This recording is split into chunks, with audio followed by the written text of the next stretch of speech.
जे राज्यातले प्रमुख नेते असतात त्यांची जबाबदारी असते. ते पराभवासाठीही जबाबदार असतात आणि विजयासाठीही जबाबदार असतात. लोकसभेवेळी हेच झालं. प्रदेशाध्यक्ष असल्यामुळे साहजिकच त्यांना श्रेय मिळालं. त्यामुळेच पराभवाचंही श्रेय त्यांनाच जातं.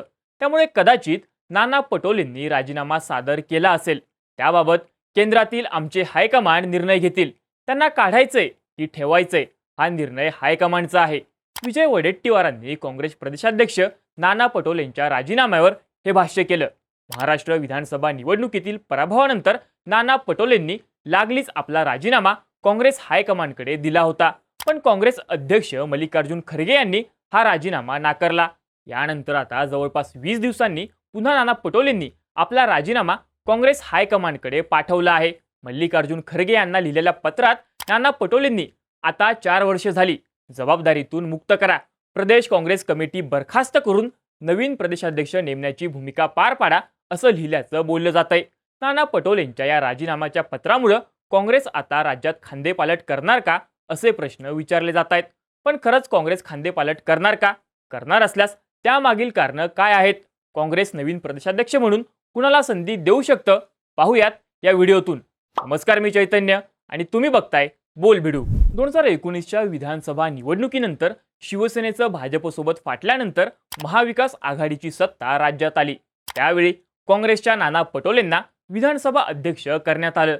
पण 2च वर्षात म्हणजे 2021 साली नानांनी विधानसभा अध्यक्षपदाचा राजीनामा दिला आणि काँग्रेसचे प्रदेशाध्यक्ष झाले. विदर्भातून येणारा नेता, ओबीसी समाजातून येणं आणि नरेंद्र मोदींशी 4 हात करणारा नेता म्हणून नानांची ओळख आहे. याच कारणामुळे नाना आणि काँग्रेसच्या हायकमांडचं पटू लागलं होतं.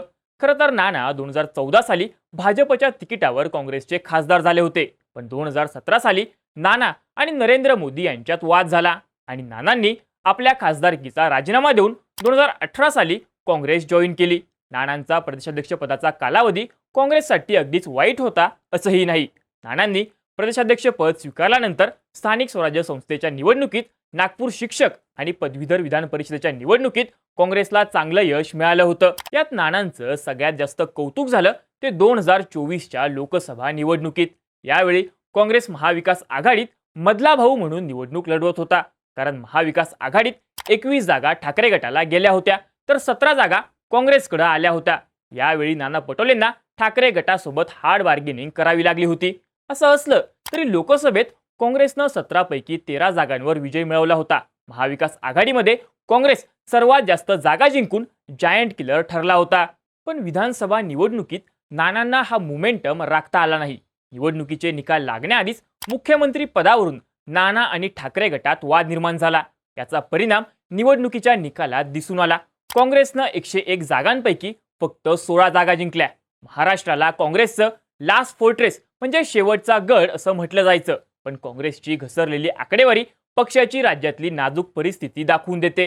1990 पासून काँग्रेस राज्यात कधी 100चा आकडा गाठू शकली नाही. यावेळी तर विरोधी पक्षनेतेपद मिळावं अशीही काँग्रेसची स्थिती नाही. म्हणूनच विधानसभा निवडणुकीतील काँग्रेसच्या या दारुण पराभवाला नाना पटोलेंना जबाबदार धरलं जातंय. सध्या नाना पटोलेंच्या विरोधात काँग्रेसमध्ये अंतर्गत धुसफूस असल्याचंही बोललं जातंय. त्यामुळे काँग्रेस खांदेपालट करणार का असा प्रश्न विचारला जातोय. काँग्रेस नानांना बाजूला सारून खांदेपालट करणार का याची 3 कारणं आपल्याला देता येतील. पहिलं कारण म्हणजे नानांच्या विरोधात पक्षांतर्गत असणारी धुसफूस. नाना काँग्रेस हायकमांडची मर्जी राखून आहेत याबद्दल वाद नसल्याचं बोललं जातं. कारण नाना ओबीसी समाजातून येत असल्यामुळं राहुल गांधी ओबीसी समाजातील कुठल्याच नेत्यांना सध्या बाजूला सारण्याच्या परिस्थितीत नाहीत. पण राज्य काँग्रेसमध्ये नानांच्या विरोधात मोठ्या प्रमाणात अंतर्गत नाराजी असल्याचंही बोललं जातं. विजय वडेट्टीवारांनी वर दिलेलं विधान याचं उत्तम उदाहरण आहे. नानांविरोधात काँग्रेसमध्ये विजय वडेट्टीवार गट काम करतो असं बोललं जातं. या गटाचं म्हणणं सध्या नानांना बाजूला सारण्याचं आहे. यासोबतच काँग्रेसमध्ये असे अनेक नेते आहेत जे सध्या नानांच्या पक्ष नेतृत्वावर आणि त्यांच्या कार्यपद्धतीबाबत प्रश्नचिन्ह उपस्थित करतायत. काँग्रेस अंतर्गतच हा दबाव गट निर्माण झाल्यामुळे नाना पटोलेंना राजीनामा देण्याची वेळ आलीये असं बोललं जातंय. नाना पटोलेंना हटवून आता काँग्रेसला पक्षात नवीन नेतृत्वाची गरज आहे असं काँग्रेसच्या अंतर्गत गोटातील नेत्यांचं म्हणणं असल्याचं बोललं जातंय. काँग्रेस खांदेपालट करणार हे म्हणण्याचं दुसरं कारण म्हणजे काँग्रेसला सध्या पॅन महाराष्ट्र नेतृत्वाची गरज आहे. काँग्रेसनं महाराष्ट्राला यशवंतराव चव्हाण, वसंतदादा पाटील, वसंतराव नाईक, शरद पवार आणि विलासराव देशमुखांसारखं नेतृत्व दिलं. पण सध्या काँग्रेसकडे राज्यव्यापी नेतृत्व कोण आहे असा प्रश्न विचारल्यास आपल्याला एक सुद्धा नाव सांगता येणार नाही. विलासराव देशमुखांनंतर राज्यात काँग्रेसचं राज्यव्यापी नेतृत्व तयारच झालं नाही. त्यामुळे काँग्रेसला सध्या गरज आहे ती अशा नेतृत्वाची जी राज्यात काँग्रेसला बांधून ठेवू शकेल. किमान पुढील 5 वर्षात काँग्रेसला असं नेतृत्व तयार करावं लागेल. काँग्रेसपाशी तरुण चेहऱ्यांची कमी नाही. काँग्रेसपाशी स्थानिक नेते मजबूत आहेत. पण काँग्रेसपाशी कमी आहे ती राज्यव्यापी नेतृत्वाची. नाना पटोले मजबूत स्थानिक नेते आहे असं मानलं तरी ते राज्यव्यापी नेतृत्व आहेत असं आपल्याला म्हणता येत नाही. कारण नानांचा प्रभाव पूर्व विदर्भ सोडल्यास दुसरीकडे आपल्याला दिसत नाही. तसंच या विधानसभा निवडणुकीत नानांचा फक्त 208 मतांनी विजय झालाय. त्यामुळे नानांच्या नेतृत्वावर प्रश्नचिन्ह उपस्थित झालेत. अशा वेळी काँग्रेसला आगामी 5 वर्षात राज्यव्यापी चेहरा देण्यासाठी काँग्रेसला खांदेपालट करणं गरजेचं आहे असं म्हटलं जातंय. काँग्रेस खांदेपालट करणार हे म्हणण्याचं तिसरं कारण म्हणजे लॉंग टर्मचं पॉलिटिक्स करणं. महाविकास आघाडीत काँग्रेस असा एकमेव पक्ष दिसतो जो लॉंग टर्मचं पॉलिटिक्स करू शकतो. कारण उद्या शरद पवार गट काय किंवा उद्धव ठाकरे गट काय हे भाजपसोबत जाऊ शकतात. सध्या तशा चर्चाही सुरू आहेत. अशा वेळी काँग्रेस हा एकमेव पक्ष उरतो जो भाजपच्या विरोधात राजकारण करू शकतो. कारण देशाच्या राजकारणात किंवा राज्याच्या राजकारणात काँग्रेस आणि भाजप एकत्र येतील याच्या शक्यता नाहीत.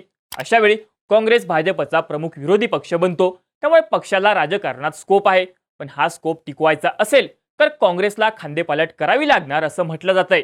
कारण काँग्रेसनं खांदेपालट केली नाही तर मध्य प्रदेश, उत्तर प्रदेश, गुजरात, राजस्थानमध्ये काँग्रेसचे जे हाल झाले तेच हाल राज्यात होऊ शकतात असं बोललं जातंय. महाराष्ट्रात आगामी काळात काँग्रेसला किमान भाजप विरोधी पक्ष म्हणून टिकायचं असेल तर खांदेपालट करणं गरजेचं आहे असंही बोललं जातंय. काँग्रेसला राज्यात तेलंगणाचे मुख्यमंत्री रेवंत रेड्डी किंवा सचिन पायलट यांच्यासारख्या नेतृत्वाची गरज असल्याचंही बोललं जातंय. महाराष्ट्रात काँग्रेसकडे अशा नेतृत्वाची कमी नाही हे स्थानिक नेत्यांच्या यादीवरून दिसून येईल. पण हे स्थानिक नेते राज्याचे नेते बनत नाहीत हा काँग्रेस पुढील मुख्य पेच आहे. सध्या कोल्हापूरचे सतेज उर्फ बंटी पाटील, पलूस कडेगावचे आमदार विश्वजित कदम यांची नावं प्रदेशाध्यक्ष पदाच्या शर्यतीत आहेत अशा बातम्या आहेत. या दोन्ही नेत्यांमध्ये राज्याचं नेतृत्व करण्याची क्षमता आहे. कारण विश्वजित कदम काँग्रेसच्या 16 आमदारांपैकी निवडून आलेले आमदार आहेत. तसेच त्यांना काँग्रेसचे नेते पतंगराव कदम यांचा वारसा लाभलेला आहे. विश्वजित कदम काँग्रेस हायकमांडच्या जवळचे समजले जातात. त्यामुळे प्रदेशाध्यक्ष पदाची माळ त्यांच्या गळ्यात पडेल असंही बोललं जातंय. सतेज पाटील विधानसभा निवडणुकीत करामत करू शकले नसले तरी मनी अँड मसल पॉवर त्यांच्याकडे आहे. काँग्रेसचं कोल्हापूरमध्ये त्यांनी उभं केलेलं संघटन याची ग्वाही देतं. त्यामुळे काँग्रेसकडून बंटी पाटलांचं नाव पुढे येऊ शकतं असंही चर्चा आहेत. यासोबत महिला चेहरा म्हणून यशोमती ठाकूर यांचं नाव सुद्धा पुढे येऊ शकतं असं बोललं जातंय. पण विधानसभा निवडणुकीत त्यांचा पराभव झाल्यामुळे काँग्रेस त्यांच्याकडे जबाबदारी देईल का हा प्रश्न आहे. थोडक्यात सांगायचं तर पक्षाची सध्याची वाताहत पाहता काँग्रेसला खांदेपालट करण्याची गरज आहे हे नक्की. त्यामुळे किमान पुढील 5 वर्षात काँग्रेसला आपल्या पक्षाची मोठ नीटपणे बांधता येईल. तुम्हाला काय वाटतं? काँग्रेसला खांदेपालट करण्याची गरज आहे का? असल्यास काँग्रेसचं प्रदेशाध्यक्ष पद कुणाकडे जावं असं तुम्हाला वाटतं? तुमची मतं कमेंट करून सांगा आणि अशाच माहितीपूर्ण व्हिडिओसाठी बोल भिडूच्या YouTube चॅनलला नक्की सबस्क्राईब करा.